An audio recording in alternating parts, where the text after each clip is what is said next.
Frock का customer ने order दिया और कस्टमर ने कहा बिल्कुल एज इट इज़ मुझे फ्रॉक चाहिए, बिल्कुल ऐसा ही हो। फ्रंट उन्होंने थोड़ा सा चेंज रखा है और कलर कॉम्बिनेशन भी थोड़ी सी चेंज है, वो भी मैं आपको अभी शो करवाती हूँ। तो इस फैब्रिक से मुझे बनाना है फ्रॉक। फ्रॉक की कटिंग मैंने कर दी है, इसकी मेजरमेंट मैं आपको बताती हूँ। ये फ्रॉक का घेरा है, नीचे लगने वाला फैब्रिक मैंने थोड़ा सा एक्स्ट्रा रखा है, जितना हमारे पास बॉर्डर है उतना मैंने एक्स्ट्रा रखा है और उसके ऊपर मैंने प्रिंटेड फैब्रिक लगाया है। ठीक है, ये घेरा बिल्कुल ऐसा ही बनेगा और घेरे की विड्थ जो है दोनों की इक्वल है, जितना कि हमारे पास प्लेन फैब्रिक है उतना ही हमारे पास प्रिंटेड है। ठीक है, इसकी लेंथ और विड्थ मैं आपको इंच स्टेप पर बता देती हूँ। अच्छा, चिकनकारी का जो फैब्रिक है वो हमारे पास 15 इंचेस है, लेंथ में 15 इंचेस है और ये प्रिंटेड फैब्रिक हमारे पास 12.5 इंचेस है। ठीक है, 12.5 इंचेस, 12.5 इंचेस हमारे पास प्रिंटेड फैब्रिक है लेंथ में। ठीक है, अच्छा, इन दोनों फैब्रिक्स की विड्थ हमारे पास 30 इंचेस है, प्रिंटेड फैब्रिक भी 30 इंचेस है और चिकनकारी वाला फैब्रिक भी हमारे पास 30 इंचेस है। ठीक है, दोनों की विड्थ 30 इंचेस है। ये तो है फ्रॉक का घेरा। अभी योक की मेजरमेंट आपको बताती हूँ। ये हमारे पास योक है, योक को मैंने थोड़ा लूज रखा है। योक की विड्थ मैंने 13 इंचेस रखी है और योक की लेंथ मैंने 9 इंचेस रखी है। ठीक है, विड्थ 13 इंचेस है और लेंथ 9 इंचेस है। क्या आर्म होल आप देख लें, ये कटिंग आप अपनी मेजरमेंट के हिसाब से कीजिएगा।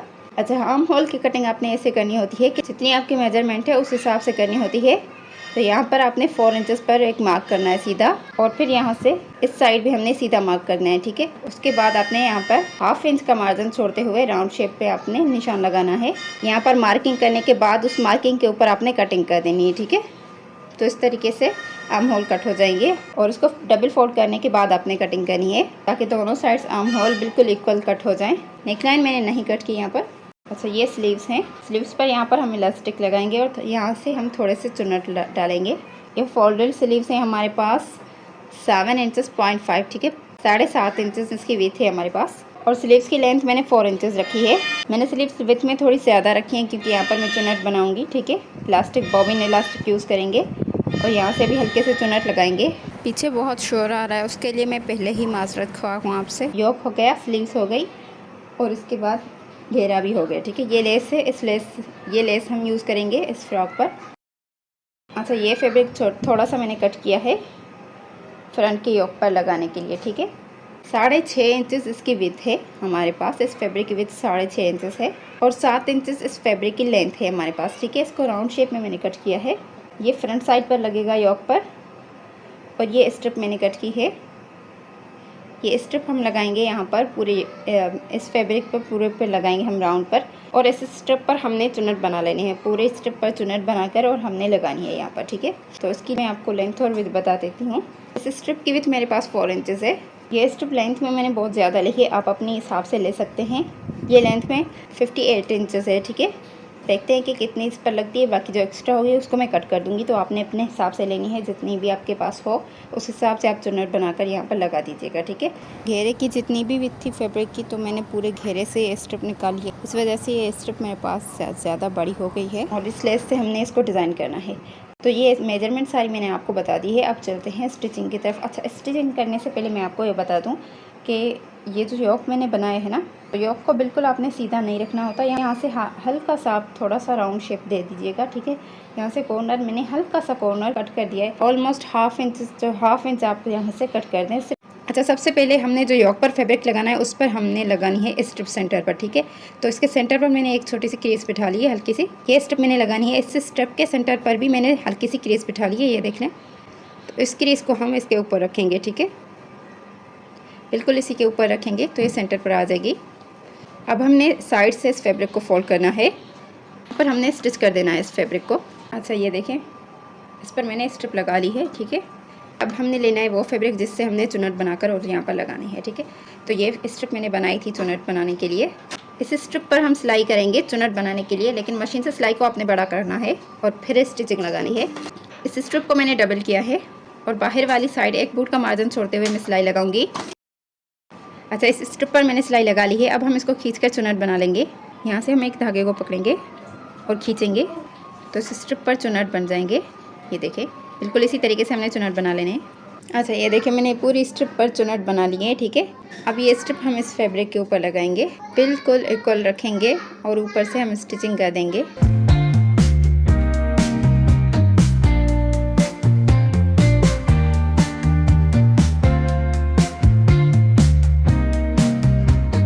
अब अब इस फैब्रिक पर हम नेक लाइन कट करेंगे, सेंटर बना लेंगे। अच्छा, मैं नाप ऐसे करती हूँ छोटे बच्चों की कि ये देखिए 3 to 4 ईयर्स की बेबी का फ्रॉक है, तो उसके लिए मैं 3 फिंगर्स लेती हूँ विथ में नेक लाइन के लिए। ठीक है, 3 फिंगर्स हम विथ में लेंगे और लेंथ में 4 फिंगर्स लेती हूँ। ठीक है, बस इतनी नेक लाइन में करती हूँ। मेरा मेजरमेंट करने का तरीका यही है। अब इस नेक लाइन को हम राउंड शेप में कट कर देंगे। अब इसको हम योक पर रखेंगे। ये देखें, ये योक है ना हमारे पास, योक की उल्टी साइड हम रखेंगे। योक की उल्टी साइड होनी चाहिए, इस फैब्रिक की सीधी साइड हम रखेंगे योक के ऊपर, और इसकी नेक लाइन पर हम एक बूट का मार्जिन छोड़ते हुए स्टिचिंग लगा देंगे। ठीक है,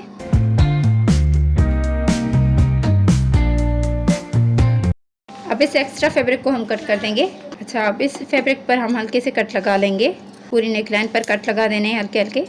इस पूरी नेक लाइन पर मैंने हल्के से कट लगा लिए हैं। अब हम इसको पलटी करेंगे, पलटी करके और ऊपर से हम एक स्टिचिंग लगा देंगे।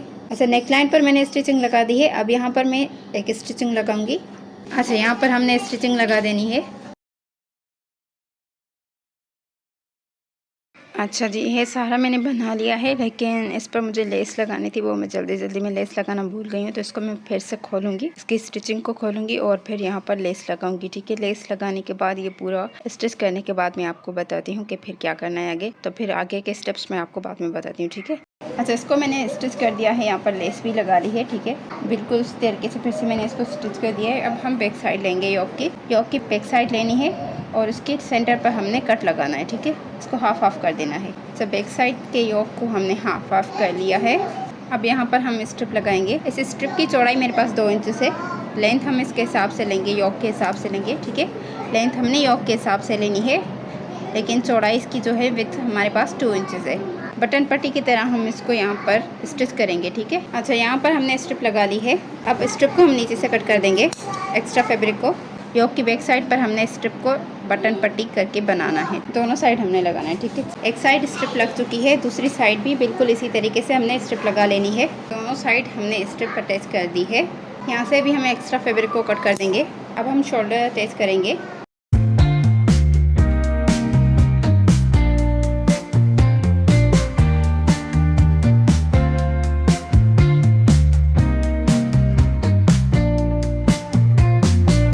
अच्छा, आर्म होल मैंने स्टिच कर दिए हैं। अब बैक साइड की नेकलाइन हमने बनानी है। ये देखें, अगर आप चाहें तो आप इस फैब्रिक को इसे फोल्ड करके और ऊपर से स्टिचिंग लगाकर भी बना सकते हैं। बैक साइड की नेकलाइन बच्चों की इस तरीके से भी हम बना सकते हैं। ये ऑप्शनल है, आपके ऊपर डिपेंड करता है कि आप किस तरीके से बनाना चाहते हैं। ठीक है, तो आप ऐसे फोल्ड करके भी स्टिच कर सकते हैं ऊपर से। अगर आप अपने बच्चों के लिए बना रहे हैं तो आप इजीली इसको स्टिच कर सकते हैं फोल्ड करके फैब्रिक को। ठीक है, लेकिन मैं इसे नहीं करूँगी। मैंने यहाँ पे 1.5 इंच का फैब्रिक कट किया है। नेकलाइन को डीप में मैंने 1.5 इंच रखा है और विथ में बैक साइड की नेकलाइन को हम उतना ही रखेंगे जितना हम फ्रंट साइड की नेकलाइन को रखते हैं। सिर्फ स्टिचिंग का मार्जिन हमने छोड़ना है, उसके अलावा जो भी फैब्रिक है हमने कट करना है। ठीक है, अच्छा, अब ये मैंने ऑरेप कट का फैब्रिक लिया है, स्ट्रिप मैंने ली है। इस स्ट्रिप से मैं इस नेकलाइन को स्टिच करूँगी। ऑरेप में स्ट्रिप लेनी है, फैब्रिक कट करना है हमने ऑरेप में, और उससे हमने यहाँ पर, आप चाहें तो पाइपिंग लगा लें, अगर आप चाहें तो इसको फैब्रिक को आप स्टिच करके और पलटी करके ऐसे ही बना लें। ठीक है, मैं यहाँ पे इस फैब्रिक को पलटी करके और सिंपल एक सिलाई लगाऊंगी। तो जैसे कि हम पलटावा लगाते हैं बिल्कुल उसी तरीके से बैक साइड की नेकलाइन बनकर तैयार हो जाएगी।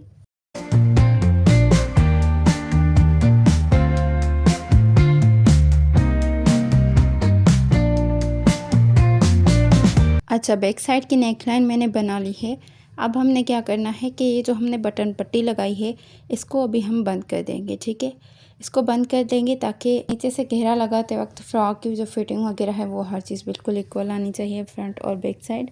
इस वजह से यहाँ पर हमने बटन पट्टी को बंद करना है, लेकिन हमने यहाँ पर मशीन से सिलाई को बड़ा करना है। बड़ी सिलाई के साथ हमने इसको बंद करना है ताकि बाद में हम इसको ईज़िली खोल सकें। ठीक है, अच्छा, अब हमने इसकी स्लीव्स तैयार करनी है। स्लीव्स पर मैंने लगानी है लेस अगर आप चाहें तो पलटावे के साथ भी लगा सकते हैं, लेकिन इस स्लीव्स पर हमने लगाना है इलास्टिक, बॉबिन इलास्टिक यूज़ करेंगे हम। तो अगर हम पलटावा लगाएंगे तो उसका लुक इतना अच्छा नहीं आएगा। तो सिंपली मैं यहाँ पर थोड़ा सा फैब्रिक को फोल्ड करके और लेस लगा रही हूँ उसी फैब्रिक के साथ। ठीक है, मैं एक्स्ट्रा फैब्रिक नहीं ले रही हूँ। बस सिंपली हम यहाँ पर लेस को रखते जाएंगे, ऊपर से फैब्रिक को फोल्ड करते जाएंगे और स्टिच करते जाएंगे। ठीक है, दोनों स्लीव्स पर बिल्कुल इसी तरीके से हमने लेस लगा लेनी है।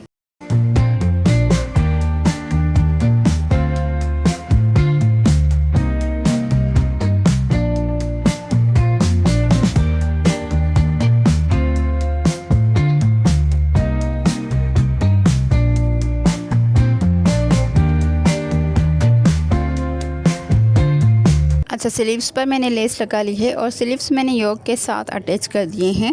अब हमने यहाँ पर लेस लगानी है।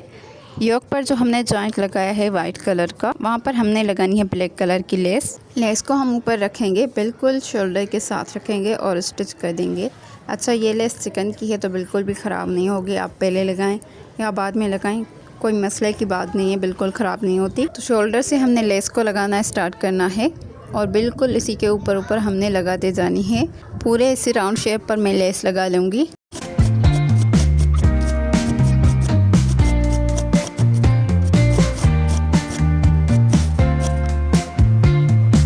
अच्छा, अब हम बॉबिन इलास्टिक इस्तेमाल करेंगे और स्लीव्स पर चुन्नट डालेंगे। 1/2 इंच का मार्जिन छोड़ते हुए हमने यहाँ पर सिलाई लगानी है। बॉबिन इलास्टिक जो हम यूज़ करेंगे तो वहाँ पर हमने 1/2 इंच का मार्जिन छोड़ना है स्लीव्स का और फिर हमने सिलाई लगा लेनी है। बॉबिन इलास्टिक की सिलाई लगाते वक्त हम मशीन से सिलाई को बड़ा करेंगे और फिर फैब्रिक को हम पीछे की तरफ खींचते जाएंगे और सिलाई लगाते जाएंगे तो अच्छे से चुन्नट बन जाएंगे पूरी स्लीव्स पर। दोनों स्लीव्स हमने बिल्कुल इसी तरीके से बना लेनी है।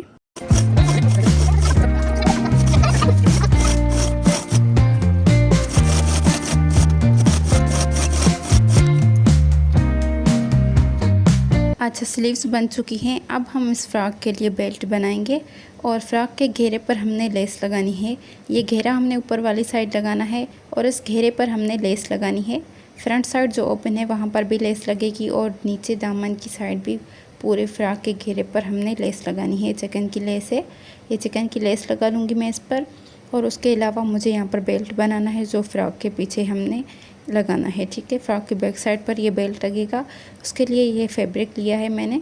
फैब्रिक की चौड़ाई ऑलमोस्ट 3 इंचेस है और इसकी लंबाई आप अपने हिसाब से रख सकते हैं। कोई बेल्ट छोटा रखता है, कोई बड़ा रखता है। ठीक है, तो चौड़ाई 3 इंचेस मैंने रखी है और लंबाई आप अपने हिसाब से रख सकते हैं। इस बेल्ट को हमने एक साइड से बंद करना है। 2 सिलाइयों के साथ मैंने इसको एक साइड बंद किया है और लंबाई में भी हम इसको बंद कर देंगे। इस फैब्रिक को फोल्ड करके हमने स्टिच करना है सिंपली। ठीक है, एक साइड इसकी ओपन रखनी है जिससे हमने इसको पलटी करना है।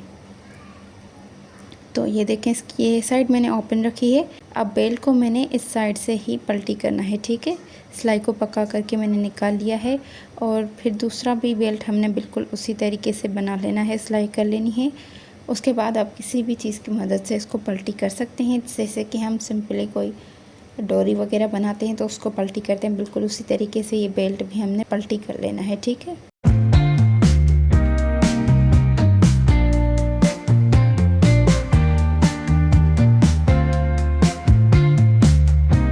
अच्छा, इस बेल्ट की लंबाई मैंने 21 इंचेस रखी है। ठीक है, 21 इंच इसकी लंबाई है और इसकी चौड़ाई मैंने आपको पहले ही बता दी कि 3 इंच का मैंने फैब्रिक लिया है और उसको मैंने स्टिच कर दिया है। स्टिच करने के बाद मैंने इसको पलटी किया है तो ये बेल्ट बन चुका है। इस बेल्ट को हम फ्रॉक की बैक साइड पर अटैच करेंगे। अभी आपको मैं अटैच करके भी दिखाती हूँ। अब इसको हमने बैक साइड पर अटैच करना है। ये फ्रॉक की बैक साइड है। योक की बैक साइड पर हम इसको लगाएंगे। जो साइड हमने खुली रखी है योक के साथ रखेंगे और स्टिच कर देंगे। जहाँ से हमने फिटिंग की सिलाई लगानी है वहाँ पर हमने बेल्ट को स्टिच करना है। ठीक है, दोनों साइड हमने सिंपली यहाँ पर बेल्ट को स्टिच करना है। इस जगह पर हमने बेल्ट को स्टिच करना है। ठीक है, उसके बाद हम फिटिंग की सिलाई लगाएंगे। बेल्ट को स्टिच करने के बाद हम फिटिंग की सिलाई लगा लेंगे।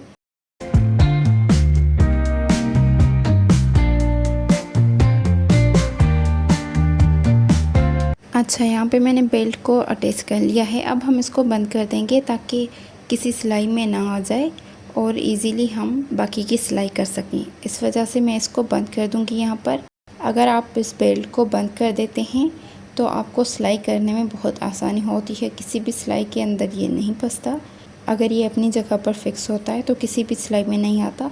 तो इसको फिक्स करने के लिए मैं इसको बंद कर देती हूँ। बिल्कुल आराम से स्मूथली हम इसको बंद कर देंगे, ठीक है। फैब्रिक को नीचे वाले को हमने खींचना नहीं है। ऐसा ना हो कि आप इस बेल्ट को बंद करते वक्त योक के फैब्रिक को खींच दें और फिर हमारा फ्रॉक की योक है वो अनबैलेंस हो जाए फ्रंट और बैक साइड से। तो हमने बिल्कुल स्मूथली बेल्ट को बंद करना है। बेल्ट को अच्छे से बंद करने के बाद हमने फ़िटिंग की सिलाई लगानी है। फ़िटिंग की सिलाई हम स्लीव से स्टार्ट करेंगे। सारे फैब्रिक को हमने इक्वल रखना है स्टार्टिंग से, और सिलाई हमने स्लीव से स्टार्ट करनी है फ़िटिंग की और योक पर ख़त्म करनी है, ठीक है। यहाँ पर हमने सिलाई को पक्का करना है अच्छे से। 2 सिलाइयों के साथ हमने फ़िटिंग की सिलाई को कंप्लीट करना है। अच्छा, दोनों साइड में सिलाई लगा लूँ, फिर आपको आगे बताती हूँ कि आगे क्या करना है।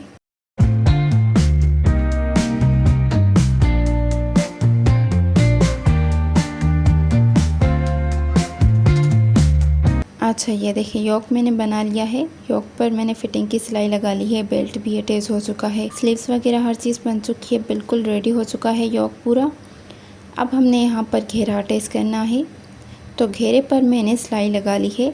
ये देखें, साइड से सिलाई लगा ली है मैंने, ठीक है। दोनों साइड सिलाई हमने लगा ली है। इस फैब्रिक को हमने मिला लिया है, बंद कर लिया है।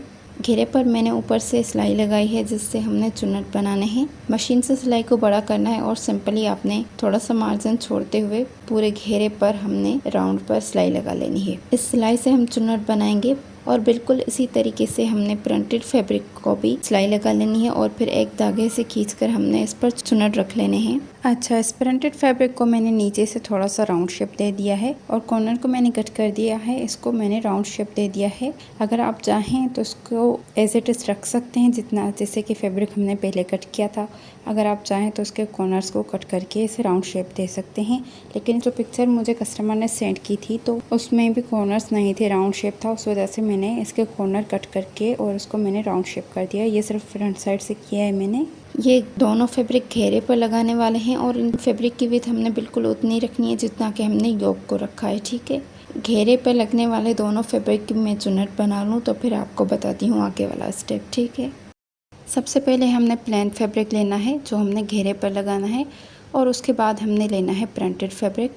प्रिंटेड फैब्रिक ओपन है, इसको हमने 1-2 टांके लगाकर या तो फिर पिन अप करके हमने फ्रंट से इसको बंद कर देना है, ठीक है। दोनों साइड्स हमने जो ओपन की हैं उसको हमने मिला लेना है। इन दोनों साइड्स को हमने मिलाकर और फिर हमने दोनों घेरों को मिला लेना है। ये जो हमने प्रिंटेड फैब्रिक लिया है इसको हमने पहना देना है इस प्लेन फैब्रिक को। ये दोनों घेरे हमने बिल्कुल साथ कर देने हैं और ये जो साइड हमने ओपन की है, फ्रंट साइड हमने ओपन की है, इसको हमने बिल्कुल सेंटर पर रखना है। इस प्लेन फैब्रिक के बिल्कुल सेंटर पर हम इसको रखेंगे और उसके बाद हम योक से इसको अटैच करेंगे। योक के साथ हमने इसको अटैच करना है, लेकिन इस चीज़ का हमने ध्यान रखना है कि साइड की सिलाइयाँ जो हैं बिल्कुल योक की और घेरे की साइड की सिलाइयाँ आपस में मिलनी चाहिए और सेंटर पर हमने कट लगाना है। योक के सेंटर पर भी हमने कट लगाना है और घेरे के सेंटर पर भी हमने कट लगाना है और दोनों कट को हमने आपस में मिलाकर स्टिच करना है। इस चीज़ का आपने ध्यान रखना है कि सेंटर के कट बिल्कुल साथ आने चाहिए और साइड की सिलाइयाँ भी बिल्कुल साथ आनी चाहिए, ठीक है। अगर आपका फ्रॉक अनबैलेंस हो जाएगा, सिलाइयाँ इधर उधर हो जाएंगी और सेंटर अगर ख़राब हो जाएगा, साइड पर चला जाएगा तो फ़्रॉक का लुक शायद अच्छा नहीं आएगा, बल्कि बिल्कुल भी अच्छा नहीं आएगा फ़्रॉक का लुक। तो मुझे जैसा कस्टमर ने सेंड किया था, जैसा जो पिक्चर मुझे कस्टमर ने सेंड की थी, मुझे बिल्कुल एज इट इज़ बनाना था। तो मैंने बहुत कोशिश की है और इसका फ़ाइनल लुक आपने देखकर मुझे बताना है कि क्या मिस्टेक्स मैंने की हैं। तो आगे से मैं उन चीज़ों का ख्याल रखूँगी इंशाल्लाह। मैंने अपनी तरफ से पूरी कोशिश की है बिल्कुल वही चीज़ बनाने की जिसका मुझे ऑर्डर आया था, ठीक है। तो उसका फ़ाइनल लुक देखते हैं और चेक करते हैं कि कैसा बना है और कस्टमर ने क्या पिक्चर्स सेंड की थी, वो भी मैं आपको लास्ट में दोनों साथ में शो करवा दूँगी, अपने बनाए हुए फ़्रॉक के भी, और वो भी पिक्चर मैं आपको इसके साथ साथ दिखाऊंगी जो मुझे कस्टमर ने सेंड की थी, ठीक है। तो हमने इस चीज़ का बिल्कुल ध्यान रखना है कि सेंटर पर ही होना चाहिए और साइड वाली सिलाइयाँ, सारे फैब्रिक्स की साइड वाली सिलाइयाँ आपस में मिलनी चाहिए, ठीक है। तो इस चीज़ का आपने ध्यान रखना है। बस लास्ट स्टिचिंग बची है यही योक वाली। अब हम योक को और घेरे को अटैच करेंगे तो फ़्रॉक हमारा अल्हम्दुलिल्लाह बनकर तैयार हो जाएगा पूरा। इसका फ़ाइनल लुक मैं आपको दिखाती हूँ सिलाई के बाद। आपने कमेंट में मुझे लास्ट में बताना है इसमें मैंने क्या मिस्टेक्स की हैं और अगर आपको पसंद आए तो आपने लाइक करना है लास्ट में वीडियो को।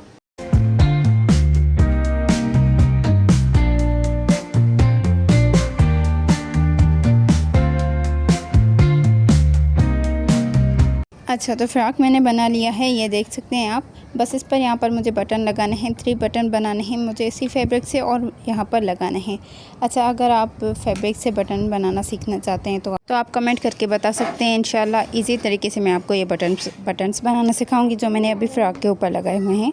फ़्रॉक के योक पर जो 3 बटन लगे हुए हैं वो मैंने इसी फैब्रिक से बनाए और बनाना बहुत ही आसान है। अच्छा, अभी मैं आपको वो पिक्चर शो करवाती हूँ जिस चीज़ का कस्टमर ने ऑर्डर किया था, वो पिक्चर भी आपको दिखा दूँ तो आपको अंदाज़ा हो जाएगा कि मैंने क्या चीज़ बनाई है और कस्टमर ने क्या कहा था। अच्छा, मेरे हिसाब से तो इस फ्रॉक में और जो कस्टमर ने पिक्चर सेंड की थी उन दोनों में सिवाय बैकग्राउंड के कोई फ़र्क नहीं है, तो आपने बताना है अगर कोई फ़र्क है।